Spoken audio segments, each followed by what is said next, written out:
Zašto vino? Zato što volim da pijem. Šta ljudi potpuno pogrešno razumeju kada se radi o poslu somilijera? Nikada ne možeš da kažeš ja znam sve. Kako izgleda trenutak kada dobiješ velika priznanja poput Adlera i Michelin nagrada? Nikada nisam stigla da poslavim pošteno nijednu svoju nagradu, ali je stvarno nestvarno biti najbolji somelijer na celom Bliskom istoku. Kako se kreću plate u ovoj industriji? I kako sam ja rasla, tako je rasla i moja plata, što je vrlo realno. I moja plata je porasla do 5 puta više.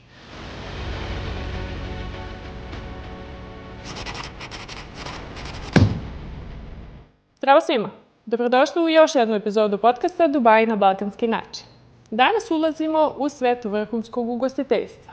Industriju koju se spolja često vezuje za luksuz, ali za koje stoje godine rada, konstantnog usavršavanja i izuzetno visoki standardi. Moja današnja gošća je Danijela Tešić, višestruko nagrađivana somelijerka ili kako mi to kažemo ekspert za vina, koja je kroz godine rada izgradila ime u svetu ugostiteljstva i Michelin restorana u Dubaju. Pričat ćemo o tome kako izgleda graditi karijeru u jednom od najkonkurentnijih gradova na svetu, šta zapravo znači biti vrhunski somelijer, ali i koliko se prilike danas u Dubaju razlikuju od svega onoga što ljudi vide s polja. Danijela, dobrodošla. Hvala ti, Mila, baš mi je drago što sam danas ovdje sa tobom u studiju. Gledaoci su mogli malo da čuju o tebi i u uvodu i u tvom poslu, ali voljela bih da mi ti kažeš nešto više.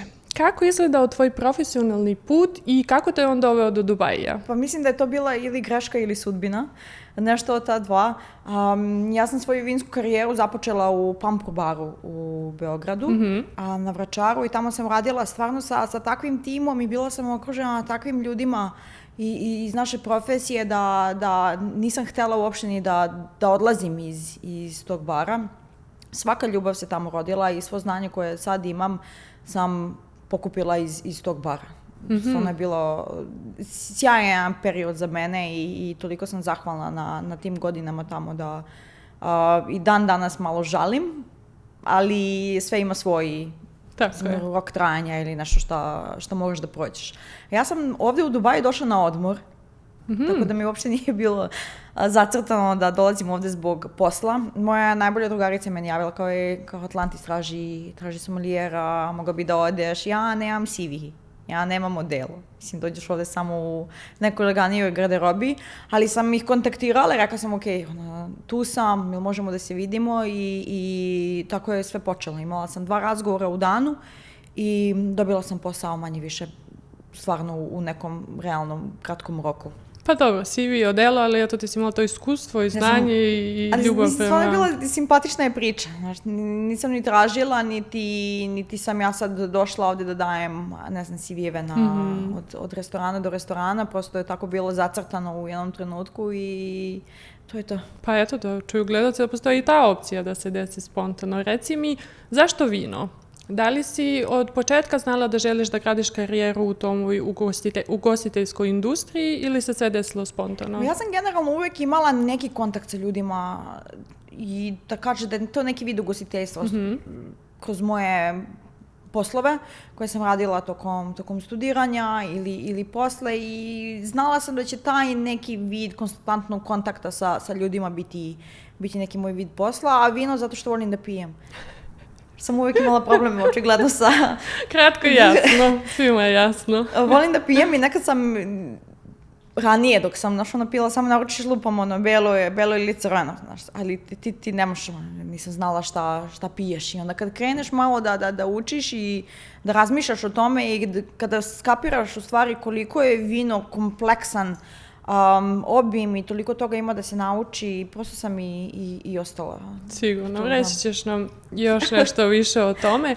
Reci mi, da li postoji nešto što te iznenadilo kada si ušla prvi put u svet ugostiteljstva? Nekad su me iznenadili ljudi i njihovi postupci, kada pričamo generalno o gostima, koliko umeju da budu zahtevni i da kažeš bezobrazni bez razloga.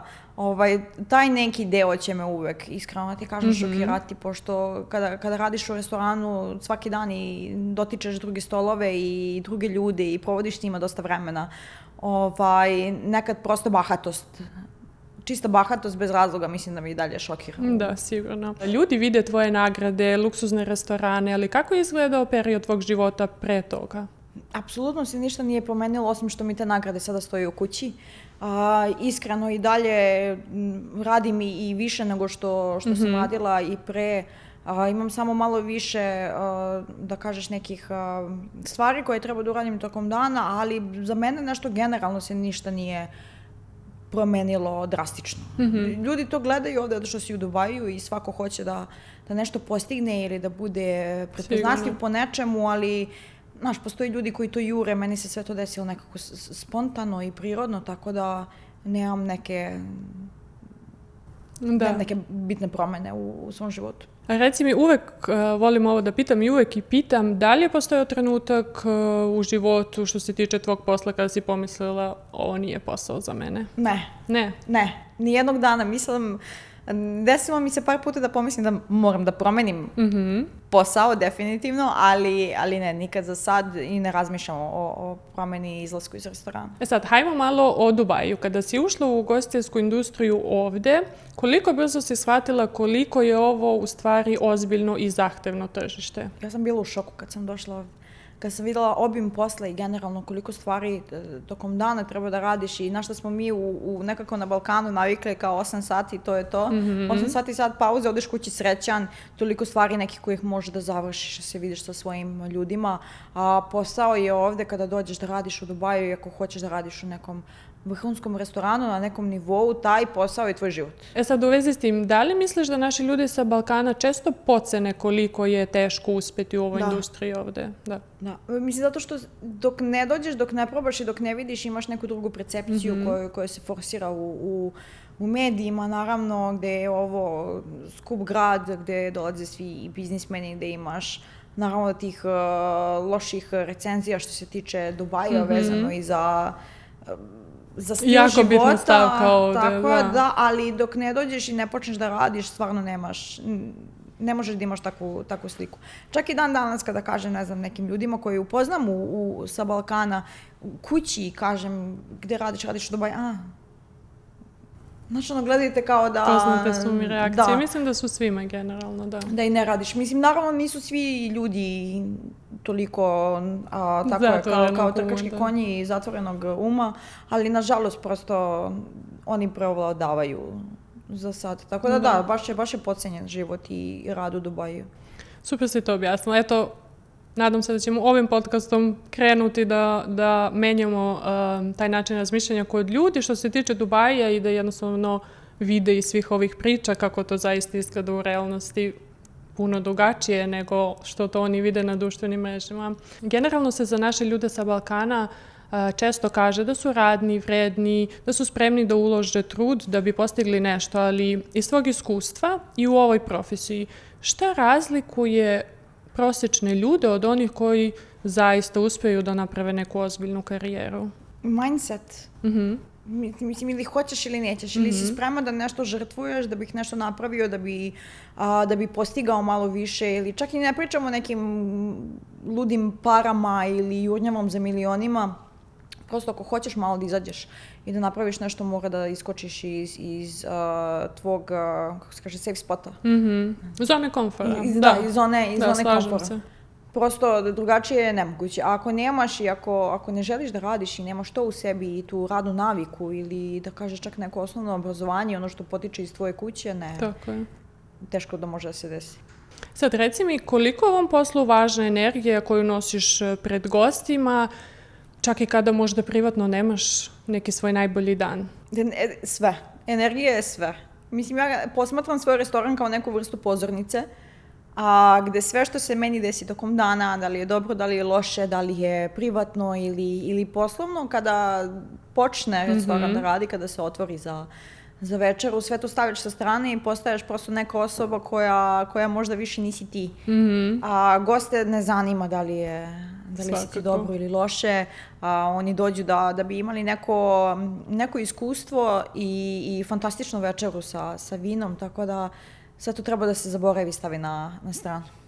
Reci mi, da li onda možemo da kažemo da ugostiteljstvo danas više psihologija ljudi nego što je to samo to iskustvo hrana i vino? Da.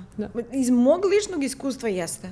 Mislim, čak kada ja ne znam nešto o nekom vinu, kad me neko nešto pita, uvek se nasmiješ, kažeš nešto, ne znam, zanimljivo, uvek može da se izvučeš nekako iz situacije, ali ja znam ljude koje imaju toliko znanja što se tiče ugostiteljstva, a toliko znanja što se tiče vina, da je meni neprijatno da budem pored njih, ali kada takve ljude pustiš da rade u restoranu, prosto se pogube i u kontaktu s gostima. Da, i ne znaju kako da se ponašaju i uglavnom često dolazi do velikih grešaka za stolovima. Mnogi ljudi sa Balkana razmišljaju o dolasku u Dubaj i upravo zbog ovog posla. Okvirno, kako se kreću plate u ovoj industriji, recimo koliko se razlikuju za nekoga ko tek počinje i za nekoga ko je u ozbiljnoj karijeri sada? Mislim, ja kada sam došla ovde pre 4 nešto godine, prvo nisam imala nikakvo iskustvo vezano za restoran. I počela sam da radim u Osijanu, koji je i dan danas, mislim, najlepši restoran u Dubaju, to je sigurno. Znači, nemam nikakvo iskustvo, moj CV dolazi samo iz Pampura, višegodišnjeg iskustva i tad je meni plata, nemam problem da kažem, bila oko 4-4,5 hiljade dirama. I ja sam bila u fazonu, top, ali se promenilo dosta sa mojim promenama i pozicijama i kako sa radom. Rasla, tako i kako sam ja rasla, tako je rasla i moja plata, što je vrlo realno. Ja kada znam koliko vredim i koliko znam da će me neko drugi platiti, nije sporno. I moja plata je porasla do 5 puta više skoro. Odlično, svaka čast. Samo da ljudi razumeju, što se tiče 4,5 hiljade dirhama, tu je obezbeđen smeštaj, obezbeđena je viza. Ja sam imala smeštaj, imala sam i vizu, preko toga, pošto radiš u hotelu, imali smo tips i service charge. Sad zavisi od mesta do mesta, mislim da čak i delovi su podeljeni u Dubaju, što se tiče DFC je drugačiji, Palm je drugačiji. Ako radiš u standalone restoranu, ne znam da li retko ko od njih daje smeštaj. Tako da sve zavisi da li ti je full package ili nije. Sad, ljudi vide perfekciju, luksuzna vina, restorane, ali koliko zapravo pritiska stoji iza jednog uspešnog, poznatog Michelin restorana? Konstantno. Mislim da kada dobiješ tako nešto, pošto je moja, nagrada bila prva ovde, i bila je jedna među prvima u svetu koja je dodeljena i prosto gledaju te malo drugačije. Očekuju mnogo više ljudi. Drugo što moraš da opravdaš ovde u jednom trenutku da si žensko. Možda da si... Pričat ćemo o tome malo, reći ćeš o tvoje mišljenje. Ali prosto konstantno, nisu ti dozvoljene neke greške. Ne znam, ako sipaš vino, ako prospeš kap na beli stolnjak, ako prospem ja, to je šok. Ako prospe neko drugi, okej.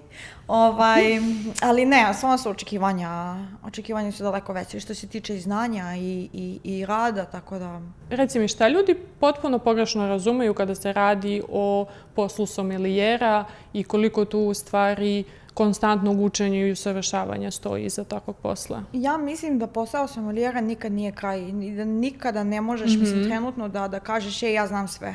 Uvek se nešto menja se klima, menjaju se zakoni u nekim delovima sveta i onda uvek postoji nešto novo što ćeš da probaš. Postoje neki novi trendovi, postoje neke nove vinarije koji izbacuju neki drugačiji stil vina. Tako da to nikad nije posao ili nikad nije škola koju ćeš završiti tako lako. Može da znaš, ali uvek postoji nešto gde može da se nadogradiš ili slično. Kada si svakodnevno okružen vrhunskim vinima, restoranima, izuzetnim iskustvima, da li čovek vremenom postane imun na to ili i dalje postoje neki momenti koji te fasciniraju? Ja realno, iz moje perspektive, nisam postala imuna na to. Mislim da uvek postoji nešto što će da me fascinira. Moja lična obožavanja što se tiče vina i neke moje omiljene etikete daleko su od najskupljih na svetu. Daniela, kako izgleda trenutak kada dobiješ velika priznanja poput Tatlera i Michelin nagrada i da li čovek stvarno stigne da uživa u svemu tome? Pa nikada nisam stigla da proslavim pošteno nijednu svoju nagradu, pošto sam i posle Michelina otišla na posao momentalno, pa sam odradila lepu smenu. Tatler je isto došao prilično neočekivano, pošto samo smo dobili mail veoma neposredno pre ceremonije da ja moram da budem prisutna tamo. I onda sam pričala sa mojima u restoranu i kao verovatno trebaju dvoje da predstavljaju restoran ili slično. Nismo ni imali predstavu. Iskreno, pošto je to prvi put kada je Dubai bio uključen u Middle East sa Tatlerom. Tako da je stvarno došlo neočekivano u krajnjem smislu. Ali je fantastičan osjećaj, iskreno. Ja sam preponosna na svaki moj korak i sve te nagrade koje su došle i koje će možda doći u budućnosti.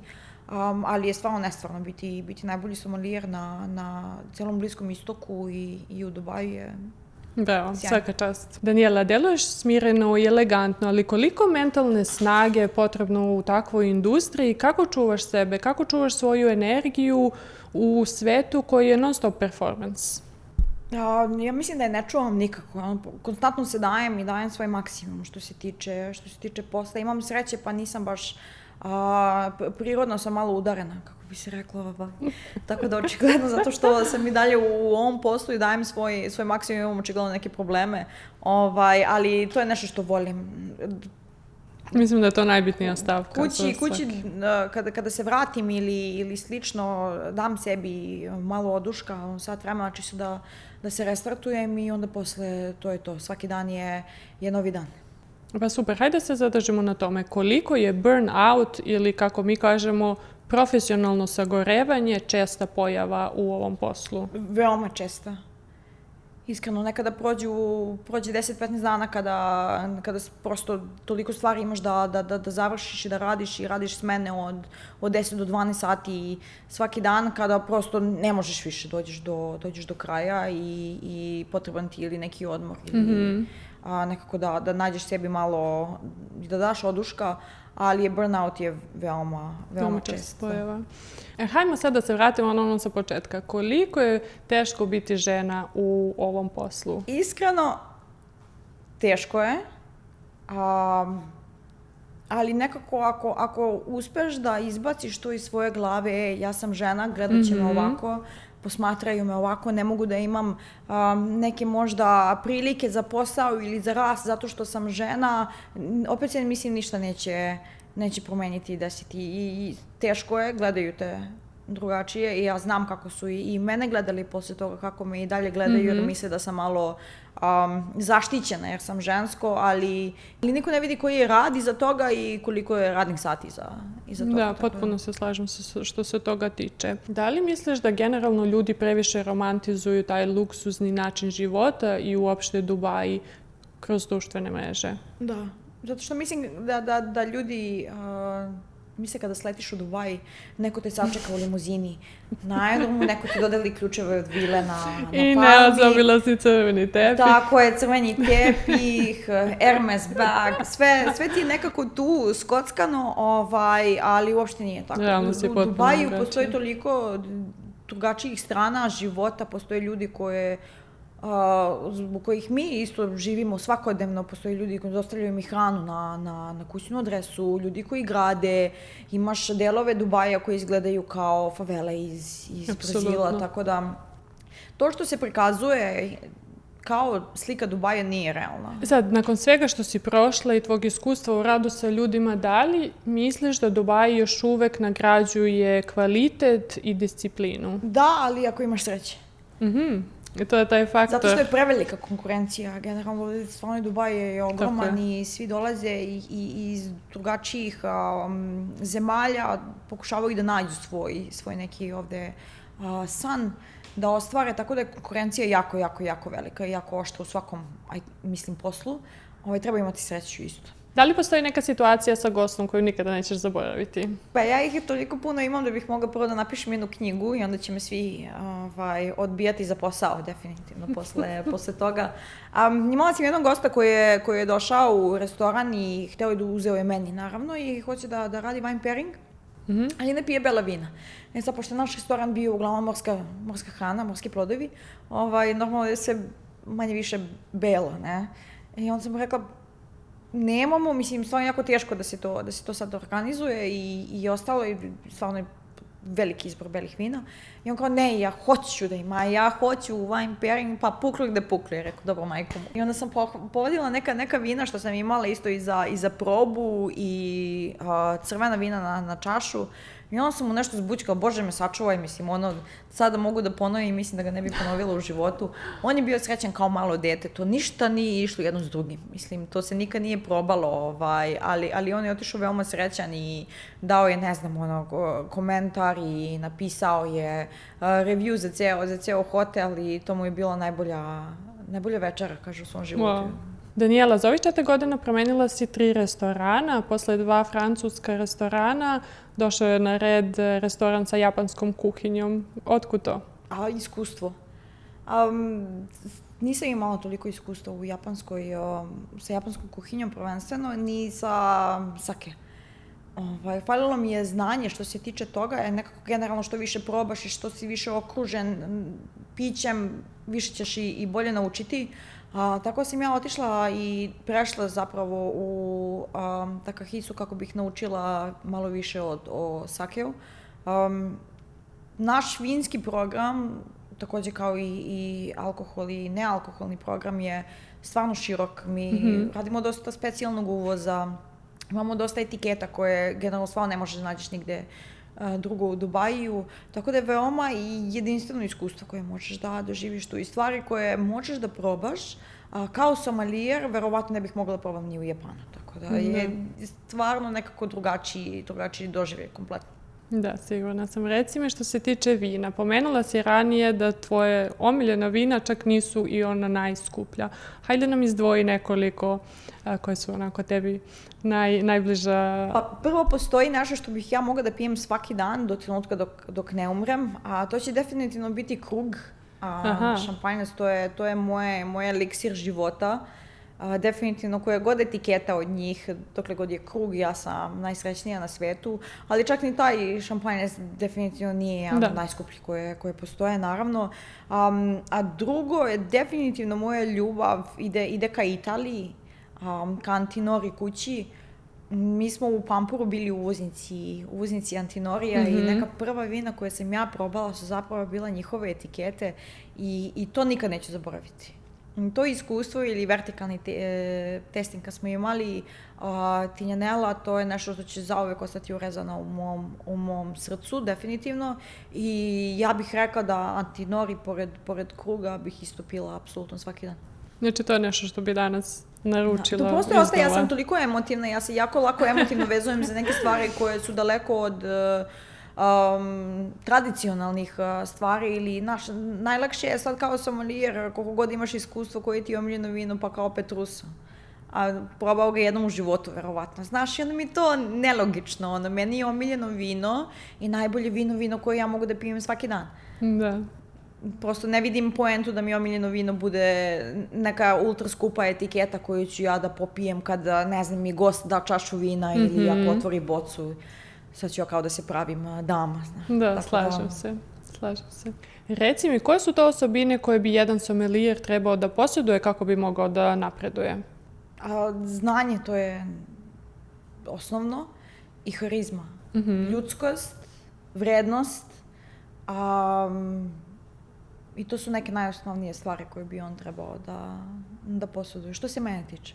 Iskreno, možeš da imaš svu pamet ovog sveta, ali ako ne možeš da pročitaš ljude ili ako ne vidiš njihove reakcije, neće ti to mnogo pomoći. Ako nemaš pristup. Tako je, neće ti to mnogo pomoći u servisu. Daniela, da li bi se kojim slučajem vratila sada u Srbiju ili je Dubaj ono gde sebe vidiš dugoročno ili možda čak neka treća destinacija?